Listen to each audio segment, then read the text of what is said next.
Puji Tuhan, mari kita berdoa. Bapa, di dalam nama Tuhan Yesus Kristus, kami datang di hadapan Tuhan dan bersyukur untuk segala kebaikan Tuhan di dalam hidup ini. Kami masih bisa bernafas, semua ini hanya karena kasih karunia Tuhan yang melimpah dalam hidup kami. Kami datang dan berdoa, serta kami minta malaikat Tuhan bersama-sama dengan kami saat ini. Di dalam nama Tuhan Yesus Kristus, saat ini juga dan dimanapun kami pergi dan berada, firman Tuhan berkata dalam kitab Mazmur pasal 34, malaikat Tuhan berkemah di sekeliling orang-orang yang takut akan Dia, lalu meluputkan mereka. Kami percaya dan dengan iman bahwa malaikat Tuhan ada bersama-sama dengan kami. Terima kasih Tuhan untuk kasih karunia Tuhan bagi kami, dan kami berterima kasih karena Tuhan sudah mengajarkan kami berdoa. Mari kita berdoa. Kita ucapkan doa Bapa kami. Bapa kami yang di sorga, dikuduskanlah namamu, datanglah kerajaanmu, jadilah kehendak-Mu di bumi seperti di surga. Berikanlah kami pada hari ini makanan kami yang secukupnya, dan ampunilah kami akan kesalahan kami, seperti kami juga mengampuni orang yang bersalah kepada kami. Dan janganlah membawa kami ke dalam pencobaan, tetapi lepaskanlah kami daripada yang jahat, karena Engkaulah yang empunya kerajaan dan kuasa dan kemuliaan sampai selama-lamanya. Amin. Amin. Puji Tuhan, kita akan membaca beberapa ayat firman Tuhan pada hari ini. Saya ambil di dalam kitab Amsal pasal 18,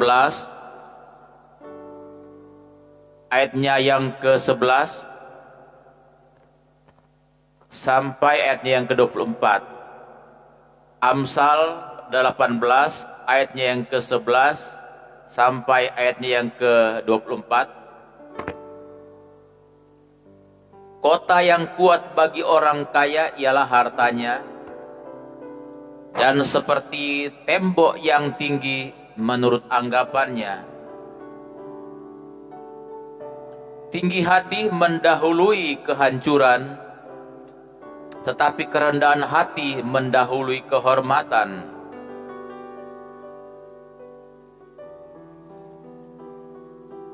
Jikalau seseorang memberi jawab sebelum mendengar, itulah kebodohan dan kecelaannya. Orang yang bersemangat dapat menanggung penderitaannya, tetapi siapa akan memulihkan semangat yang patah?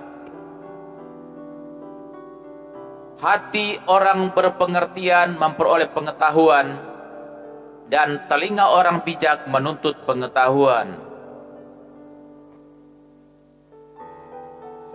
Hadiah memberi keluasan kepada orang, membawa dia menghadap orang-orang besar. Pembicara pertama dalam suatu pertikaian nampaknya benar, lalu datanglah orang lain dan menyelidiki perkaranya. Undian mengakhiri pertengkaran dan menyelesaikan persoalan antara orang-orang berkuasa.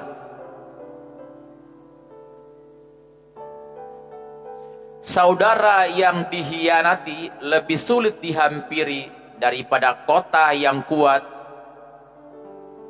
dan pertengkaran adalah seperti palang gapura sebuah puri.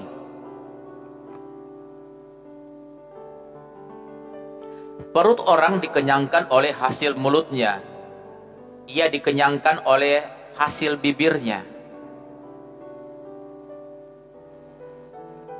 Hidup dan mati dikuasai lidah. Siapa suka menggemakannya akan memakan buahnya.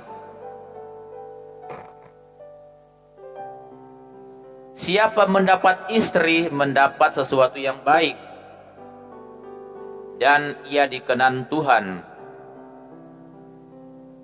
Orang miskin berbicara dengan memohon-mohon, tetapi orang kaya menjawab dengan kasar.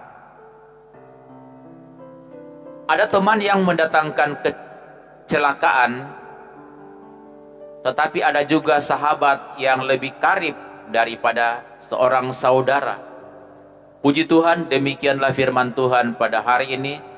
Tuhan memberkati kita semuanya. Amin.